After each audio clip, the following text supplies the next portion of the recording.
Good morning, Squirrel Squad listeners. You can tell it's morning. I've got my morning voice. Whew. A little Pepsi in the squirrel cup this morning.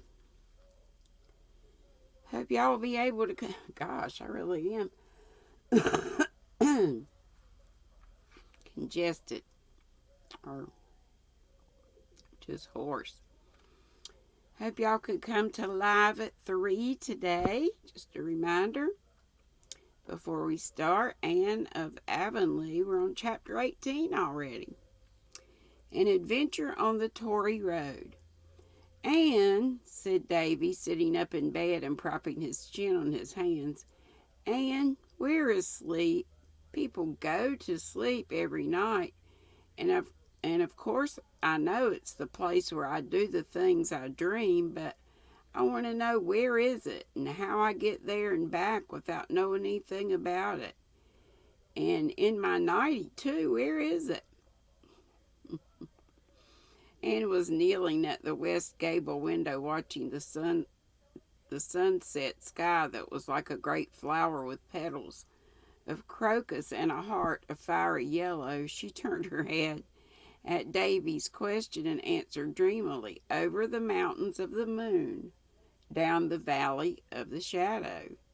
Paul Irving would have known the meaning of this or made a meaning out of it for himself if he didn't, but practical Davy, who, as Anne often despairingly remarked, hadn't a particle of imagination, was only puzzled. Fly, you see, it's a fruit fly. Cannot get rid of them now. My fruity teas. Anne, I believe you're. Wait a minute. Hadn't a particle of imagination, was only puzzled and disgusted.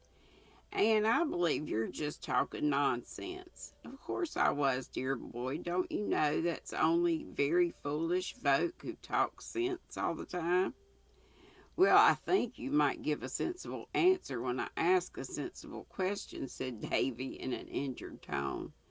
Oh, you're too little to understand, said Anne, but she felt rather ashamed of saying it. For had she not, in keen remembrance of many similar snubs administered in her own early years, solemnly vowed that she would never tell any child it was too little to understand. Yet here she was doing it. So wide sometimes was the gulf between theories and practice. Well, I'm doing my best to grow, said Davy, but it's a thing you can't hurry much. If Marilla wasn't so stingy with her jam, I believe I'd grow a lot faster. Marilla is not stingy, Davy, said Anne severely. It's very ungrateful of you to say such a thing. There's another word that means the same thing and sounds a lot better, but I don't remember it, said Davy, frowning intently. I heard Marilla say she was it herself the other day. If you mean economical, it's a very different thing from being stingy. It's an excellent trait in a person if she is economical. If Marilla had been stingy, she wouldn't have taken you and Dora when your mother died. Would you have liked to live with Mrs. Wiggins? You just bet I wouldn't. Davy was emphatic on that point. Nor I don't want to go out to Uncle Richard, neither. I'd rather live here, even if Marilla is that long-tailed word when it comes to jam, 'cause you're here. Anne, say, Anne, won't you tell me a story before I go to sleep? I don't want a fairy story. They're all right for girls, I suppose, but I want something excited, lots of killing and shooting in it, and a house on fire and interesting things like that. Interesting. Interesting things like that. Fortunately for Anne, Marilla called out at that moment from her room, and Diana's signaling at a great rate. You'd better see what she wants. Anne ran to the east gable and saw flashes of light coming through the twilight from Diana's window in groups of 5. Which meant, according to their old childish code, come over at once, for I have something important to reveal. Anne Anne threw her white shawl over her head and hastened through the haunted wood and across Mr. Bell's pasture corner. No, yeah, Mr. Bell's pasture corner to Orchard Slope. "I've good news for you, Anne," said Diana. "Mother and I have just got home from Carmody, and I saw Mary Center from Spencer Vale in Mr. Blair's store. She says the old cop girls, COPP, on the Tory Road have a willow ware platter, and she thinks it's exactly like the one we had at the supper. She says they'll likely sell it, for Martha Copp has never been known to keep anything she could sell. But if they won't, there's a platter at Wesley Keeson's at Spencervale, and she knows they'd sell it, but she isn't sure it's just the same kind as Aunt Josephine's." "I'll go right over to Spencervale after it tomorrow," said Anne resolutely, "and you must come with me. It will be such a weight off my mind, for I have to go to town today after tomorrow.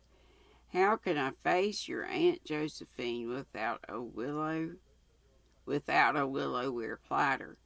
It would be even worse than the time I had to confess about jumping on the spare room bed." Both girls laughed over the old memory, concerning which, if any of the readers are ignorant and curious, I must refer them to Anne's earlier history. The next afternoon the girls fared forth of their platter hunting expedition. It was 10 miles to Spencerville, and the day was not especially pleasant for traveling. It was very warm and windless, and the dust on the road was such as might have been expected after 6 weeks of dry weather. "Oh, I do wish it would rain soon," sighed Anne. "Everything is so parched up. The poor fields just seem pitiful to me, and the trees seem to be stretching out their hands and pleading for rain.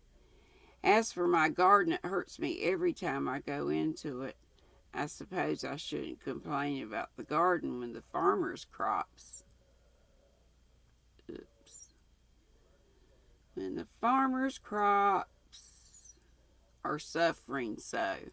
Mr. Harrison says his pastures are so scorched up that his poor cows can hardly get a bite to eat, and he feels guilty of cruelty to animals every time he meets their eyes." After a wearisome drive, the girls reached Spencervale and turned down the Tory Road, a green, solitary highway where the strips of grass between the wheel tracks bore evidence to lack of travel. Along most of its extent was lined with thick-set young spruces, crowding down to the roadway, with here and there a break where the back field of Spencervale Farm came out to the fence, or expanse of stumps was aflame with fireweed and goldenrod. "Why is it called the Tory Road?" asked Anne. "Mr. Allen says it's on the principle of calling a place a grove because there are no trees in it," said Diana. "For nobody lives along the road except the COPP girls, and old Martin Boyer at the further end, who is a liberal. The Tory government ran the road through when they were in power, just to show they were doing something." Ooh, get sleepy already, y'all. Terrible.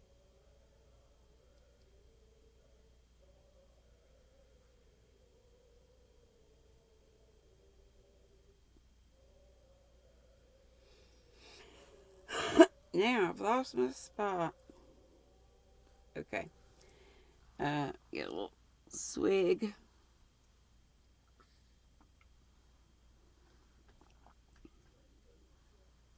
Diana's father was a liberal, for which reason she and Anne never discussed politics, Green Gables folks had always been conservatives.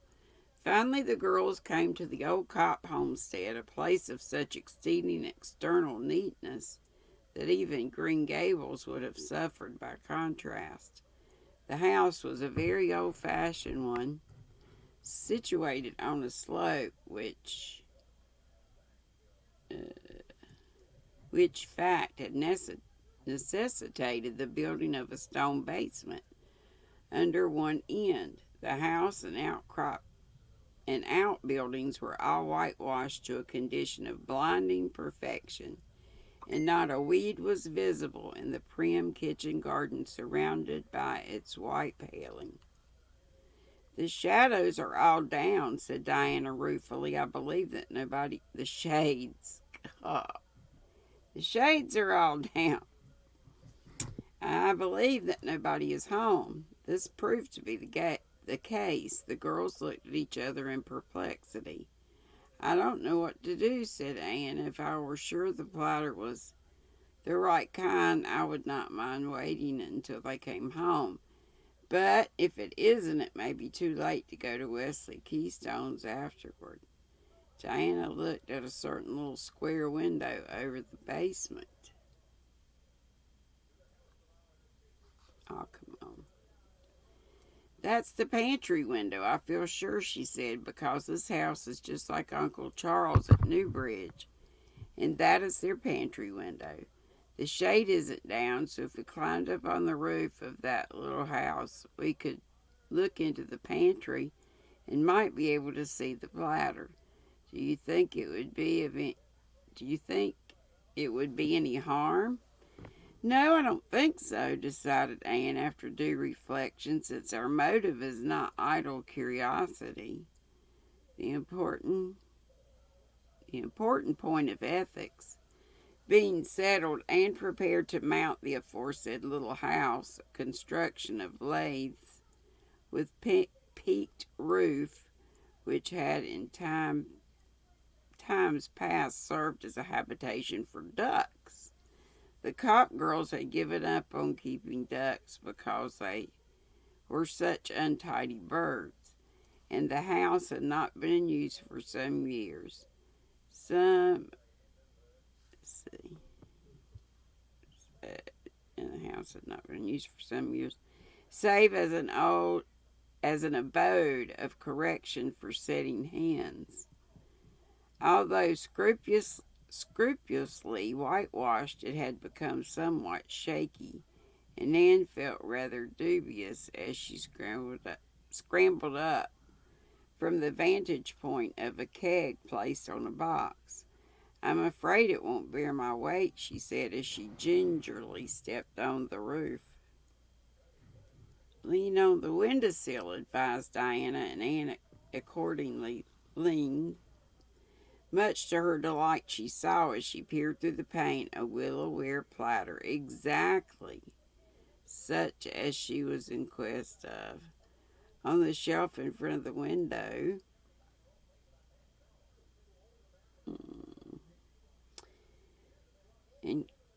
that goes with that other sentence. So much she saw before the catastrophe came. In her joy, Anne forgot the precarious nature of her footing, and cautiously ceased to lean on the windowsill, gave an impulsive little hop of pleasure, and the next moment she crashed through the roof up to her armpits, and there she hung, quite unable to extricate herself. Diana dashed Diana dashed into the duck house, and seizing her unfortunate friend by the waist, tried to draw her down. "Oh, don't!" shrieked poor Anne. "There are some long splinters sticking into me. See if you can put something under my feet, then perhaps I can draw myself up." Diana hastily dragged in the previously mentioned keg, and Anne found that it was just sufficiently high to furnish a secure resting place for her feet, but she could not release herself. Could I pull you out if I crawled up? Suggested Diana. Anne shook her head hopelessly. No, the splinters hurt so badly. If you can find an axe, you might chop me out, though. Oh dear, I do really begin to believe that I was born under an ill-omened star. Diana searched frantically, but no axe was to be found. I'll have to go for help, she said, returning to the prisoner. No, indeed you won't, said Anne vehemently. If you do, the story of this will get out everywhere and I shall be ashamed to show my face. No, we must just wait until the cop girls come home and blind them to secrecy. Bind them. They'll know where the axe is and get me out.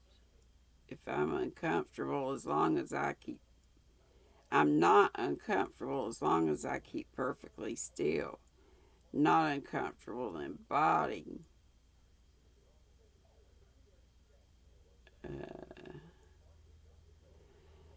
I've lost my place again. Guys, I'm going to stop right there. I just can't keep going.